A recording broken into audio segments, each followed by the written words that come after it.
The European Union panic over the US-UK trade deal, Boris plans to leave the European Court of Human Rights, and Remainers have a meltdown over their full English breakfast. Right, how many of you remember back in April 2016 when President Barack Obama, that beacon of liberalism, said this about Brexit?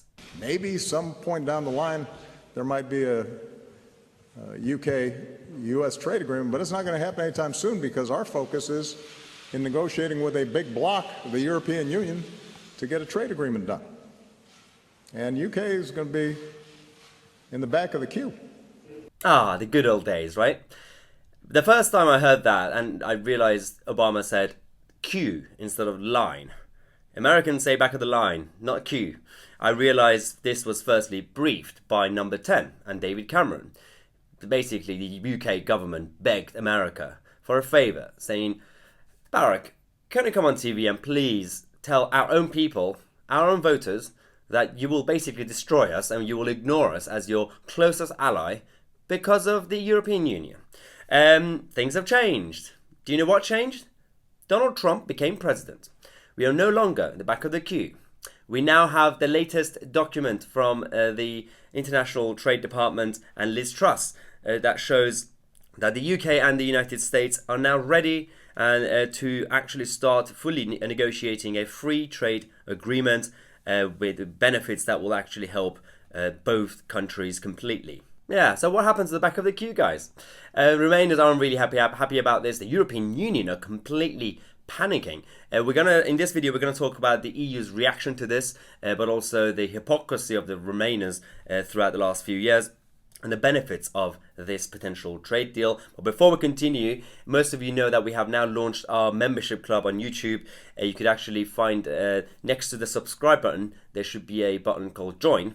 If you can't find that, we have also put the link in the description. If you click on the link and it doesn't work, just copy and paste it on the browser. It's youtube.com/mytc/join. Now, the point of this membership club is that, as you guys know, we are starting a proper an outlet and a movement against the mainstream media. They have the big money and resources behind them. The only thing we have is you guys. And what we want to do is create a community rather than ask for donations, because I don't believe in that.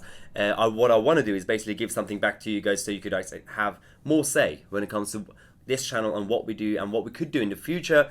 By joining this club, you will have access to members-only live streams and Q&As, which will be exclusive, but also members-only videos, the sort of content that you can't really find on this main channel. And we're going to talk about this because there will be a lot of other topics that's not just about Brexit or the Labour Party or the government, that actual deep topics that affect our culture and our society on a daily basis. We're also going to have obviously a national tour, social events, and regular face-to-face meetups with you guys as supporters. Now, let's start, because we have obviously the document which shows that the US-UK free trade agreement will actually benefit areas in this country that have been neglected, especially Scotland, that is to be one of the parts of the country that will benefit the most. This includes salmon, whiskey, cashmere, and high-quality meat trade. Now, the other sectors that will also benefit is Wales, obviously the Welsh lamb, and the car manufacturing in the Midlands, but also the northeast, as well as other parts. But even in the south and London, you got obviously a digital hub in London, which will massively benefit. Now, I'm more interested in how this potential trade deal will help regions and areas that have been isolated for a long time. They've been neglected by our politicians, as usual, including Wales, because Wales is one of the parts of the country that overwhelmingly voted obviously for Brexit, just like Northeast and other places in the Midlands. And it's time for us to give something back. And it's time for our governments to actually focus on re-energizing these parts of the country. Now, this is Liz Truss pointing out the benefits. But I would also point out that there are huge potential benefits for all parts of Britain from a trade deal with the US.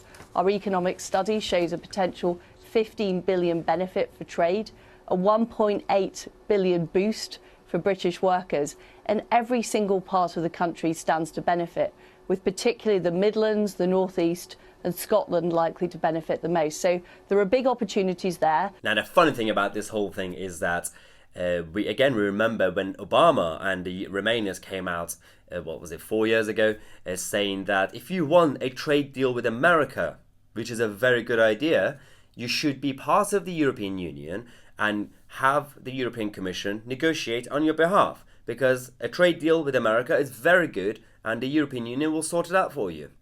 Not anymore. Now they say a trade deal with America is a bad idea. Don't do it. Now they've all become protectionist. So what happened to this so-called pro-free trade Remainers and European federalists? All they care about is their globalization agenda to basically destroy nation states and democracy. Because in reality, if they cared, they would not be complaining right now. You have the head of the trade union Congress, who was actually one of the biggest advocates for Remain, weirdly enough, because there was a time when trade unionists and the left were anti-EU. Things have changed. They're all globalists now. Yes, Francis O'Grady, the General Secretary of the Trade Union Congress, has now said that a bad trade deal with the United States will put working people's jobs and rights on the line, and it will undermine our vital public services, environment and food standards.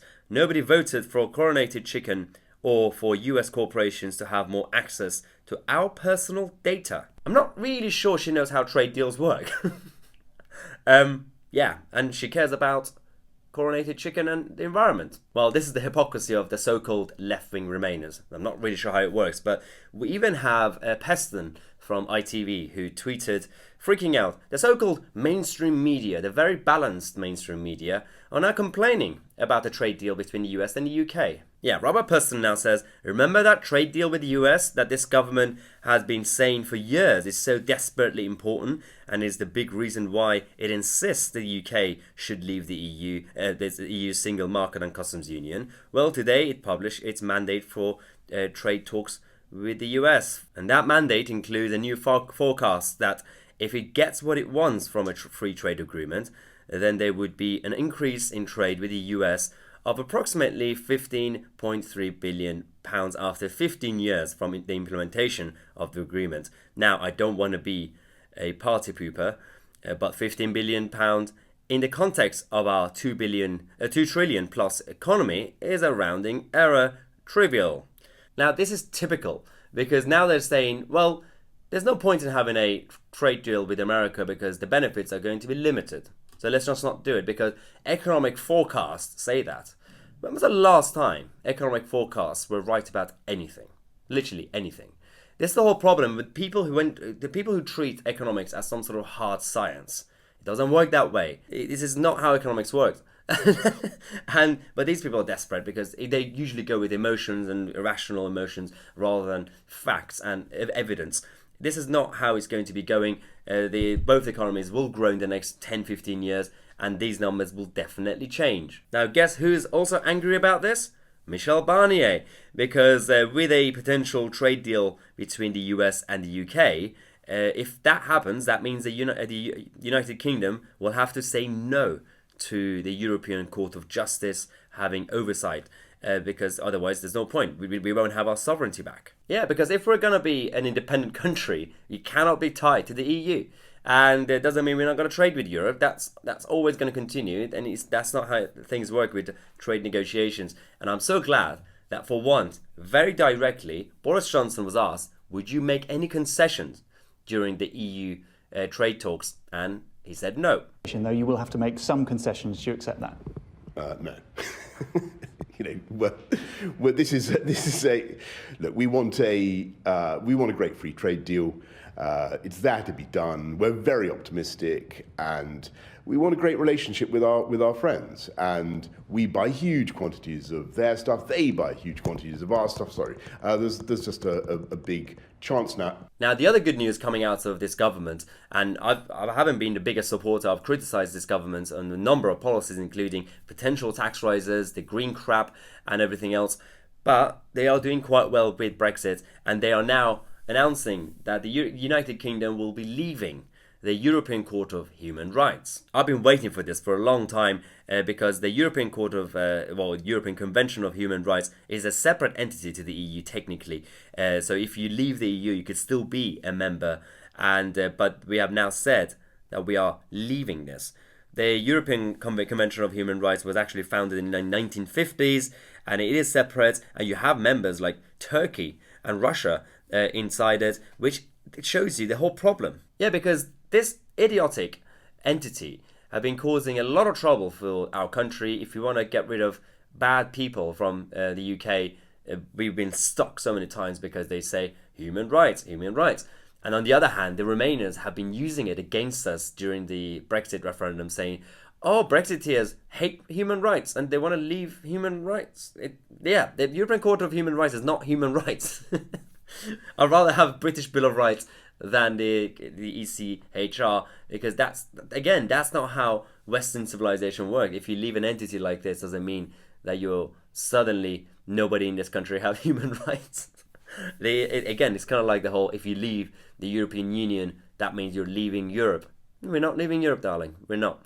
So this is good news, and we have had both Dominic Cummings. Dominic Cummings has been advocating for this for a long time. In 2018, he said, if I get involved in politics again, then a referendum on the ECHR should be high on the agenda, and bear in mind that most people probably think we're already leaving it because of the 2016 referendum. So imagine how mad they'll be when they realize we're still in it. We've also had cabinet members like Priti Patel and Dominic Raab, who have also said that we need to denounce the ECHR and we have to leave this as soon as we leave the European Union to actually take back control completely. Now, that's not the only thing that Remainers are now completely losing their mind over. Not just the US trade deal, not just the ECHR, of us leaving it. Full English breakfast is now next. So we had the negotiators, the UK negotiators, going to Brussels to start the talks. And David Frost, the chief negotiator, was said that he had a delicious patriotic breakfast of sausages, baked beans, bacon and eggs before leading a team of 100 UK officials into the negotiations. And then the LBC's James O'Brien, the chief Remainer, completely lost his mind. He said, a patriotic breakfast? Sausages were invented by Sumerian 3,000 years before Christ. All beans used in baked beans are native to South America. Pork was first salted in ancient China, and hens were first domesticated in ancient Egypt. Patriotic? What an awful joke Brexit is making of the UK. Okay, James, literally, you're shouting at breakfast. You're shouting at breakfast. Calm down. Why? Why are these people doing this? I don't know if they do this to troll or if they genuinely believe the sort of things that they tweet. I'm really worried about their mental health, because James O'Brien has lost his mind a few times. He just needs to take it easy. Life could be good. Enjoy your life. Enjoy your job. Enjoy your family. But things are looking good. There's going to be a lot of things that we want to talk about on this channel, which is not just Brexit related, but when it comes to actual government, the sort of things that the state are doing that could be against our society, our culture. Generally speaking, it's not just the European Union. This is why we have launched our new membership club on YouTube. As I said earlier, you could find the join button next to the subscribe button, or you could find the link in the description. And if the link doesn't open, make sure you just copy and paste it. It's youtube.com/mytousi/join. On that section, you could join as a member. You'll get a lot of extra perks at the price of literally a pint of beer or a glass of wine. Again, could be southern prices if you're in the north, maybe 2 pints of beer in the north. You could get access to exclusive contents that you won't be getting on the main channel. And also you'll be able to directly chat to me live on live streams. This will be a good opportunity for us to expand into other conversations, other topics that's going on around the country. There are certain issues that is actually affecting our culture that I want to talk about, which the problem is if I post on this main channel, it'll be censored. So we're using that new avenue to talk about things that we really want to talk about. So if you want to get involved, make sure you check out that link, join our membership club, and help our movement. And if you're new to the channel, make sure you subscribe to the channel, obviously, and click on the bell next to it so you get notified. We have a daily show at 5:45 p.m. You could also follow me on social media, Twitter and Instagram. As always, you could find the links on the screen down here. And we have our next tour coming up in Manchester, the 9th of April. We're just finalizing the details, and then we'll actually update you guys. We have the venue and everything. We're just gonna sort out the details, and in the next couple of days I'll be announcing the actual details on this channel. If you're from the north, if you're from anywhere actually, feel free to join us. We'll be getting together for a couple of hundred, a few hundred people to actually discuss free speech and what we can do to save this country. I'm Tousi. I'll see you guys tomorrow with a new video.